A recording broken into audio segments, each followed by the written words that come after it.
Welcome to Rocksolid Productions, where in this video we are going to test out the Hyperkin Retron 3 HD 3-in-1 clone video game system. Stay tuned! Hey everyone, Gary here with Rocksolid Productions. Before we get into this review here, first off, I just want to say thank you like I do at the top of every one of our videos. I appreciate you coming by and checking out what we have to test out and say about the Hyperkin Retron 3 HD. If you like what you see here, I invite you to check out some of the other videos that we have here on the channel, including our unboxing that we'll talk about here in just a moment of the Retron 3 HD. We have a full Hyperkin playlist on the channel and a whole lot more. And if you really like what you see here, do me a huge favor. Hit that thumbs up button, hit that subscribe button, and hit that bell notification. That way each and every time we upload new content, you're kept the most up to date and informed. Especially if you hit that bell icon, you get a little notification on your phone and your email when we've got new stuff for you to check out. We recently unboxed the Hyperkin Retron 3 HD. If you haven't seen that video yet, I will have it linked up there and a comment for you. I'll have it down below in a pinned post for you too. This system is designed to emulate, from a hardware standpoint, the Nintendo Entertainment System, the Sega Genesis, the Sega Mega Drive, and the Nintendo Super Famicom and Super NES. Now this is a hardware-based solution. Unlike their Retron 5 that dumps the ROM and plays it, this actually plays it natively on the hardware itself. So what we're going to do here today is we're going to just play a bunch of games. Like I mentioned, if you want to see how it comes out of the box, how it comes equipped, that's where you will want to check out that separate unboxing video. Today it's just going to be about gameplay and our thoughts on the system. So let's get started. So we're going to start off here with Super Mario Brothers using our 60 to 72 pin adapter so that you can play Famicom games on a normal NES. Now I'm just plugged in the regular Super NES style. This is the, it's not the Cadet, this is the Scout controller. So let's get playing.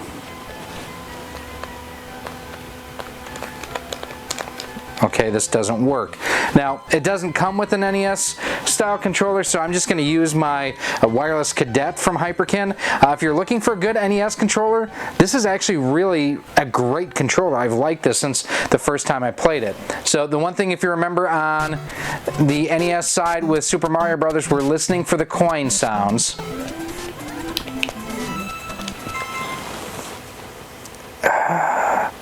They still haven't fixed the reverse duty cycle issue. I would say all the audio sounds off on here.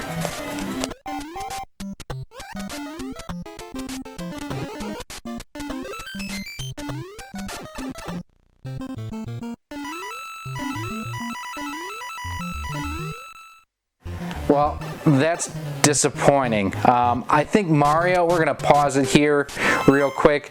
I think Mario looks muddy and smudgy, very similar to what the Retron 1 and the Retron 2 HD both look like. Yeah, it's just, I would have hoped that with a new system they would have addressed old issues, but it really looks like this is just the Retron 1 HD with two other systems tacked on. We have a lot of games to play, so we are going to move on and we are going to try out Battletoads to see if this has the same issue with level 2 of Battletoads as other systems do. Here we have Battletoads, and we're not going to waste time going through the whole game on this. We're going to just try to get to level 2 as quickly as possible. Now, I will say, much like Super Mario Brothers, this feels a little bit on the dark side. Managed to get one of the two flies. Now, I remember recently in our review, I missed, of the Retron HD. I said that I wish that this was like something designed for the Virtual Boy.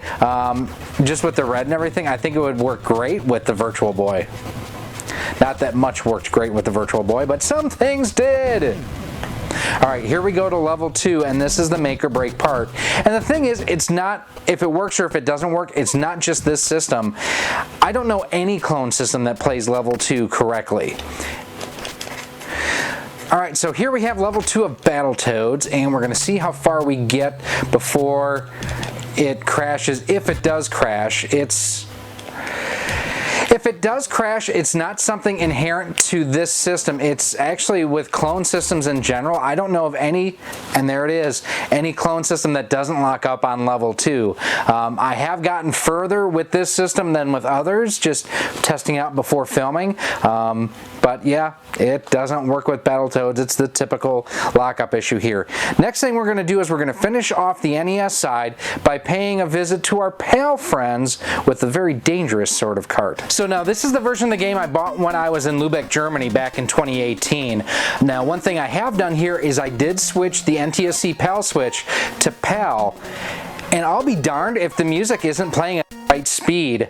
I don't know if I'm going to be able to play it because I'm just so used to playing the PAL game at the faster speed when you play a 50 Hertz game on a 60 Hertz system. So let's see how we can do.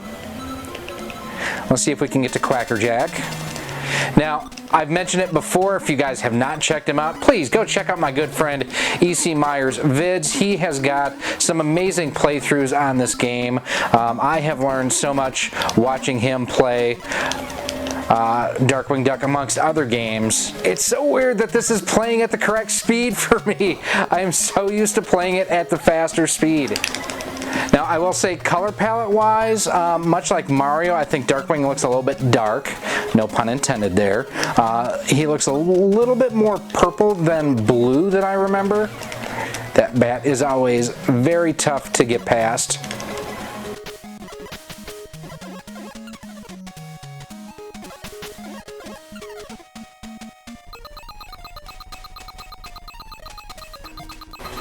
So listen to the music. Much like on the Retron 1 HD I reviewed recently, the bass disappeared in this part of the game. And now it's back.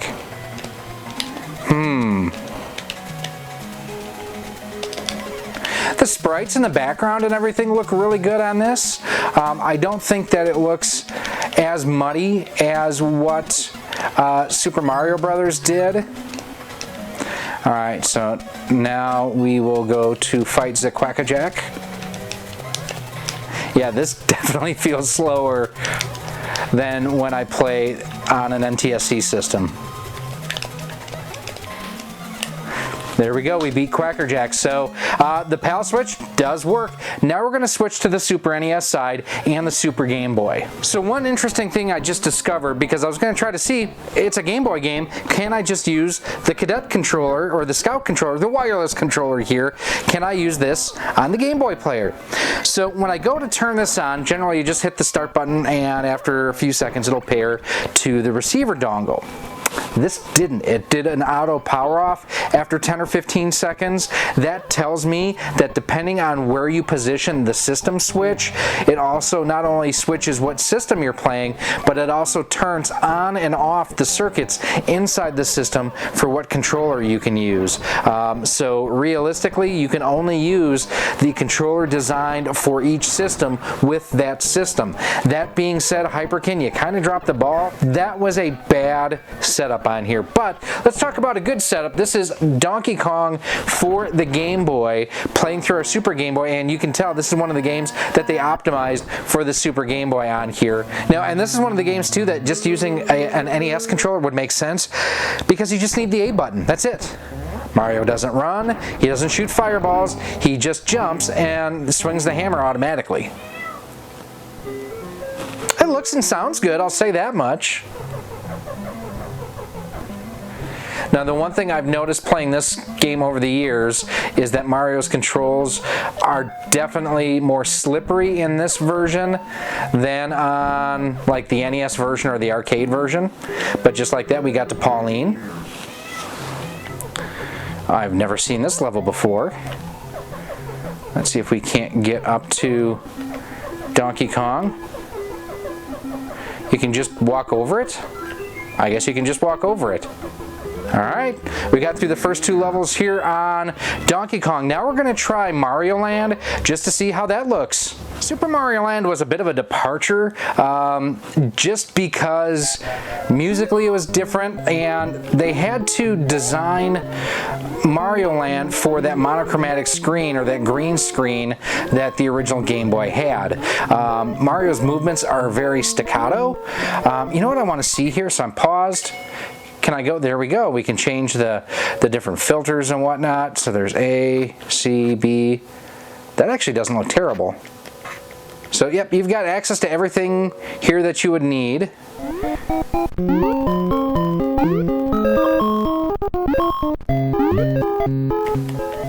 The sounds on this sounds muffled to me.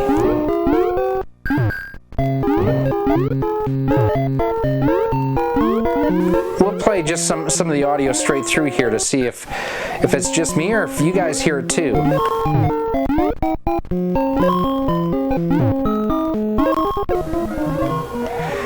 But yeah, the audio sounds terrible, I think, on this one. It almost sounds, yeah, the best way I can describe the audio is it just sounds muffled. And there we are through the first level. We got 2 extra lives. So now we're going to go to actually playing some Super NES games. And very similar to what we did with the NES, we're going to do NTSC, we're going to do PAL, we're going to do some imports, we're going to do some multi-carts. Let's swap over to actual Super NES games now at this point. So next up, we're going to dive into Contra III, The Alien Wars. This is a game that some players have said that they've had issues with when they get to level 2. I've never really had much of an issue with this on any system, to be honest with you. You know, as much as I love the spread shotgun, these kind of chasers just tend to really work well for me. I really like the fact that it's a heat-sinking missile, for lack of a better term. Kind of like how certain drama channels are heat-sinking missiles on YouTube. As you saw from those quick moves there, you know, lag, latency, not a huge issue on the Super NES side. Didn't really feel like I had much of an issue with it on the NES side either.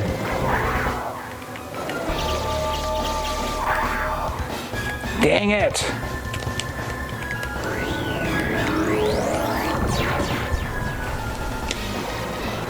I thought for sure I was gonna eat it on that one.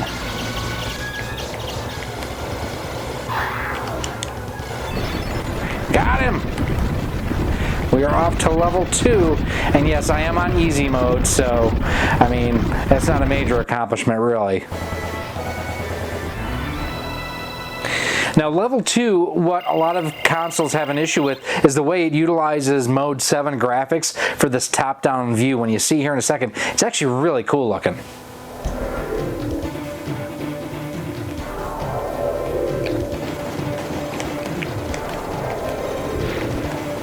So you use your L and R triggers to actually change your direction here, like pan left or right. Basically the equivalent of if you had a second analog stick. And this is just a killer level. I mean, it's really well thought out. It's just really awesome. As I died there.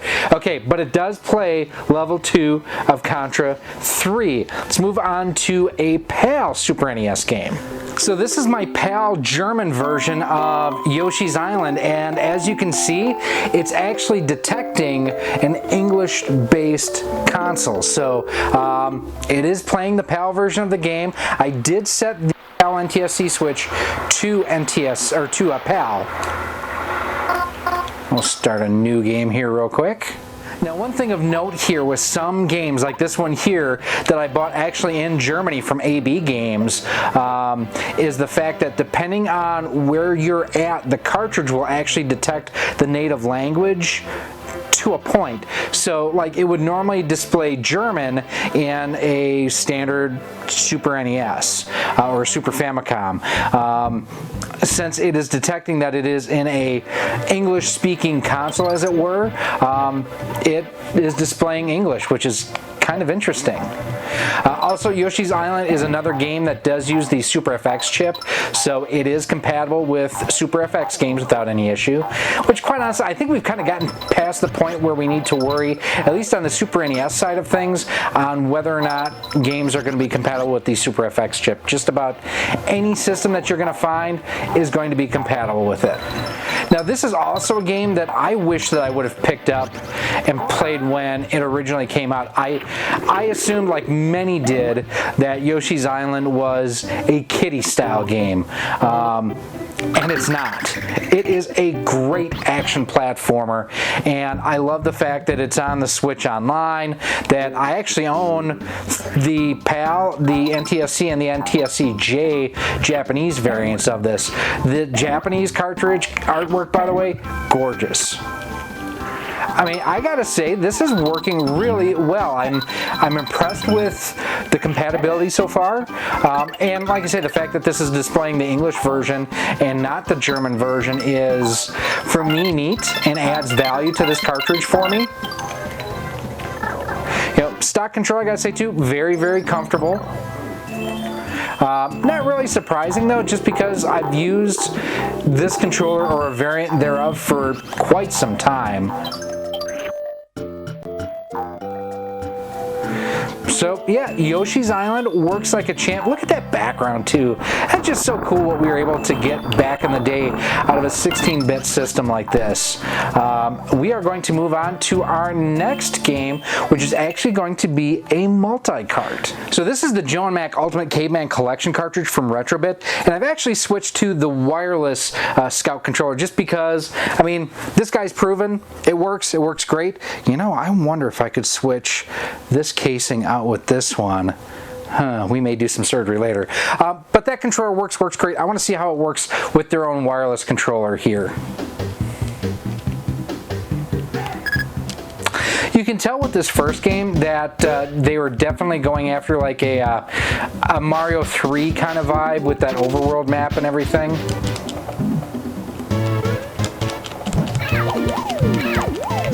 Wow, I am not doing well.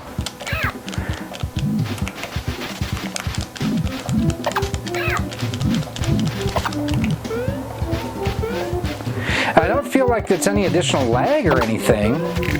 I just don't think I'm playing this game very well right now.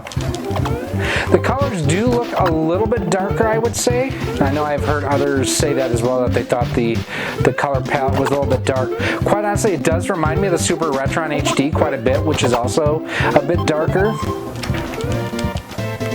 I have half a heart. And I just lost it. But multi-carts, they do work.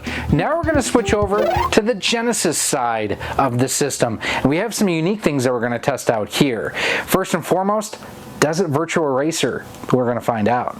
So first up with the Genesis side, virtual erasing loads.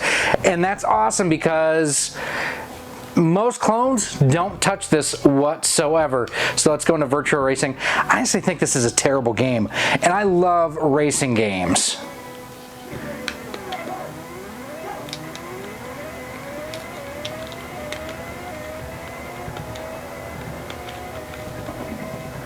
Alright, so you can change the views without too much trouble.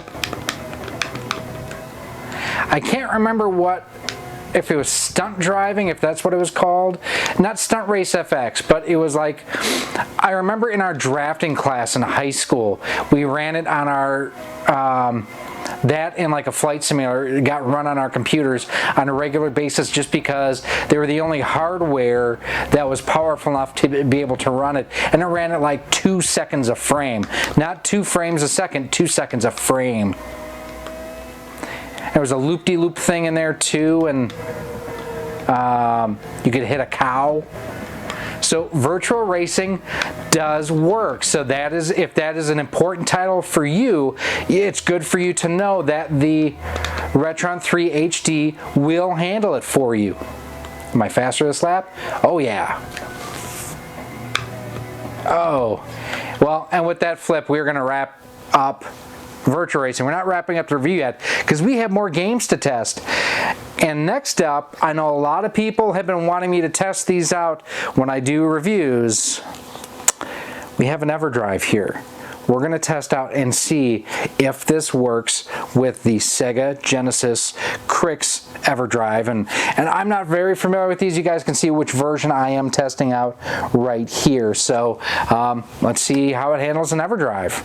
So for those that EverDrive support is important, this is a good sign. It does go ahead and load everything right off the bat. So we're going to select game, and we are going to go first of all to the Genesis. And quite honestly, I do not know all of the games that are on here. This was actually something that was gifted to the channel. Here we have Crackshot with Donald Duck. We'll start. Game I've never played. I actually own, yeah, I do own a copy of this, I was going to say. We're going to start off in Duckburg. Life is like a hurricane here in Duckburg. Okay, so that just stuns them, huh? You don't actually kill it. So far so good with the EverDrive. Now we're going to actually hit the reset button here. I want to test and see if it'll work with Master System games. Back at the home screen, I just had something kind of weird happen. I got one hell of a shock when I was trying to go ahead and stop my capture card, stop the camera, hit the reset button. As of right now, this controller no longer functions. I'm thinking it's an ESD or an electrostatic discharge issue. I've had that issue with other systems before. So that being said, we're going to try some other controllers. First one up here, this is the Retro Fighters Brawler Gen. And we're going to go down, we are going to select game. And we are going to try out, like I said, I want to check out Master System. So the reason why I wanted to test this out too is not just to see if it would work with Master System ROMs, but to see if it would work with, like, if you had a power base converter. This doesn't quite look right. That looks way off, in fact. Now I've heard that if you switch the PAL NTSC switch, it can sometimes make a difference. So I'm going to get up and we're going to try that real quick too.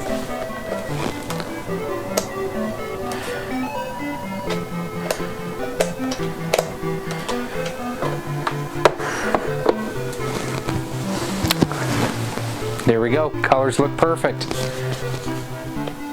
Now the game is running slower though, that is the thing.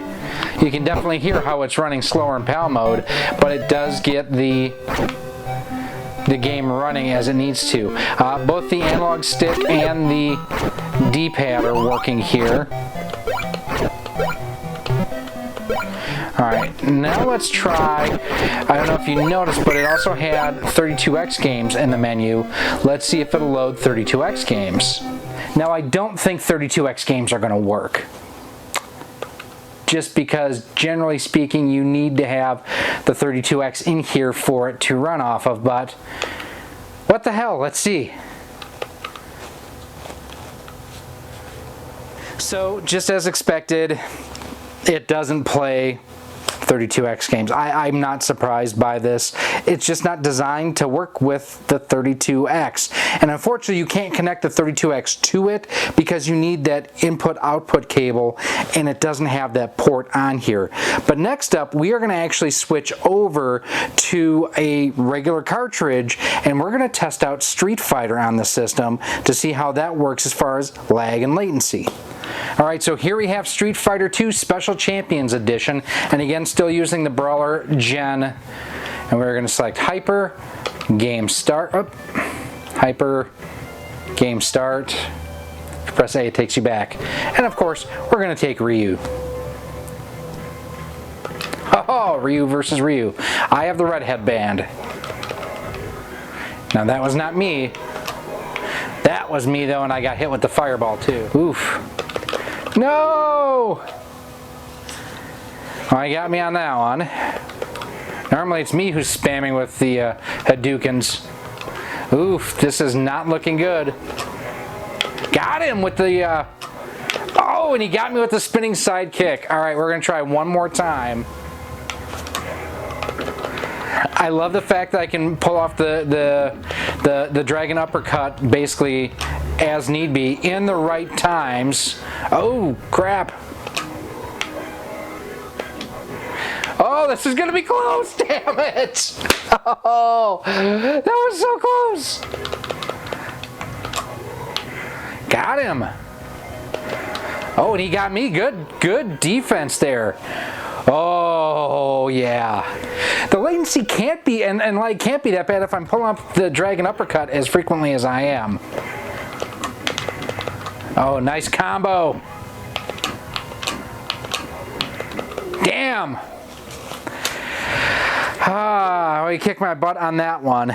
Next up, we're going to try not exactly a repro cart, but a custom cartridge. We're going to try some Fix-It Felix. One of the best things about the gaming community is after, Wreck-It Ralph came out, someone actually went out and made Fix-It Felix Jr. I mean, this is awesome. And it has the right voices, the right sound effects, and everything. I mean, this is just too cool. I'm gonna wreck it. That's awesome. I love the fact that someone in the community did this. And it's like perfect to the era of when this would have come out in the arcades. Now, I do wish that there was a way to skip past the opening cinematic because, I mean, once you've seen it once, come on, I want to play the game. Definitely a very Super Mario Brothers, or a Mario Brothers actually, not even Super Mario Brothers, just the original Mario Brothers kind of feel to this. Maybe even Popeye a little bit. Oh, so yeah, repro carts, custom carts, work with the system, no problem. Two final games we're going to test out. We're going to test out Sonic and Knuckles, and we're going to check and see if the lock-on technology also works. So up first, just Sonic and Knuckles loads right up. We'll start just as Sonic here.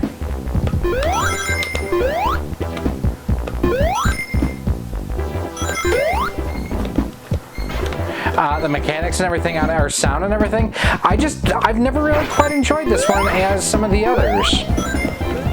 From an audio standpoint and visual standpoint, everything I think looks fine on this. I hate that stupid, like, spiky lizard looking, or caterpillar, dragonfly, that's the term I'm looking for, looking thing. Let's check out if we can get to the bonus level, and we can.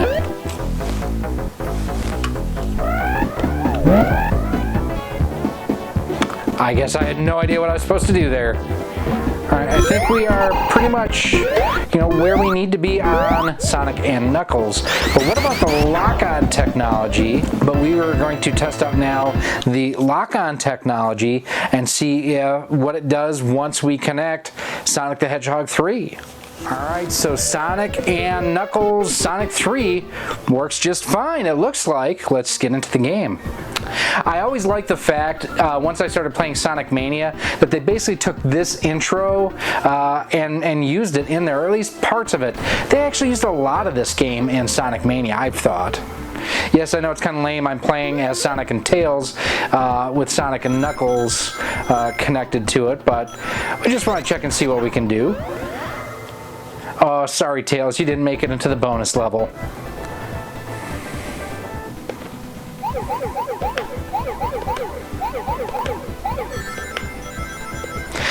This looks good. It sounds good, I think. We will check when I'm in the editing. I've got the video, or the audio turned, yeah, the video. I've got the audio turned down a bit so that, oh, damn it, what the hell? So that I can't do the 4 ring to pick, or 4 blue things to pick up the rings. Weird. Anyways, I will tell in editing whether or not this is in stereo or proper stereo. I know a lot of clones in the past, what they have done is they've basically applied a split mono, where basically it's the same channel left and right. I mean, I can't hear it very well just because it is turned down, but one of the ways you can tell if it is true stereo or not is the rings will go from one side to the other. I think it is doing that. So if I had to hazard a guess just right now, just the raw audio side of things, I do think that it is actually in stereo, proper stereo. A little bit of blurriness in the background. I mean, that's pretty typical of most clones. And you get some shimmer effect there too. Alright, come on.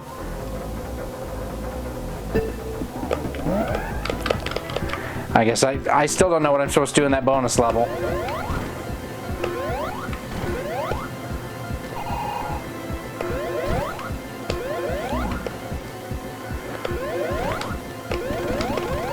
got him.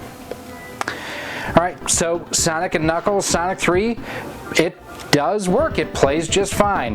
Now, we do have two more things we're going to test out.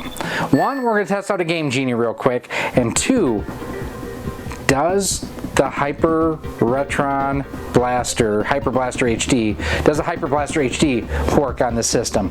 Let's try, first of all, let's try the Game Genie and see what that does.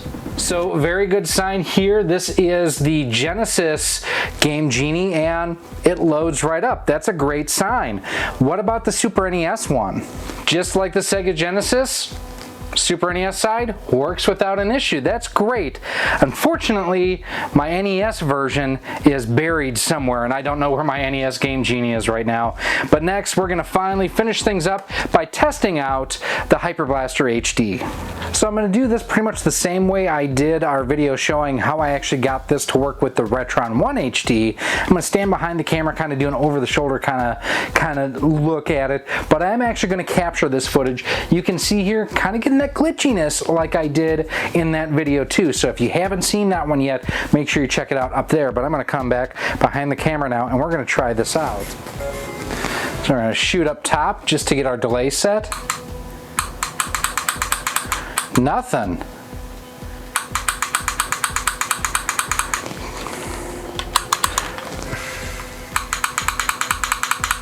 Not compatible. Doesn't work. No bueno. Well, that sucks.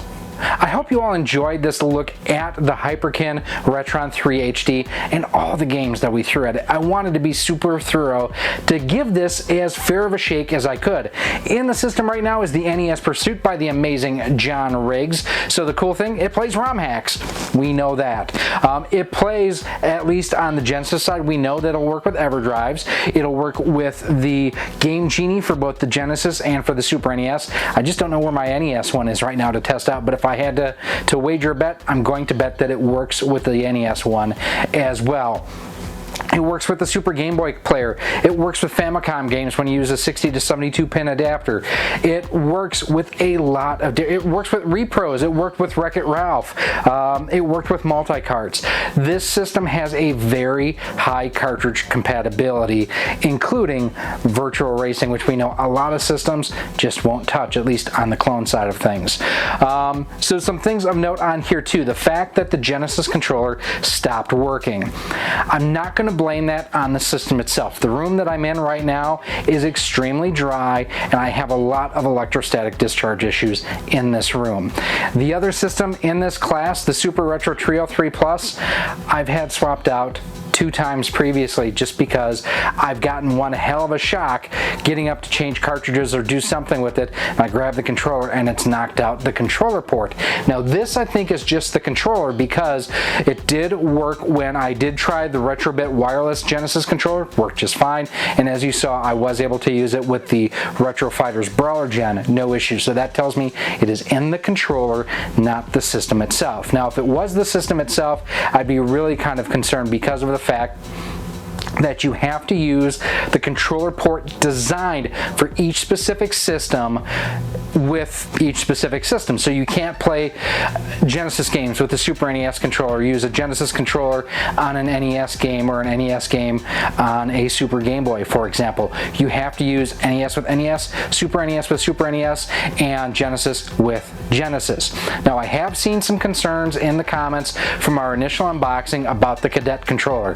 Now the wired and the wireless ones both worked without a problem, so who's ever having issues with that, I don't know what to tell you. I will say, at least on the Hyper Blaster HD, the connector felt very loose, but on the connector here, and I actually have it here, the dongle for the wireless Cadet, it actually was pretty tight, so I'm not really worried about that compatibility. At least for me, worked without a problem.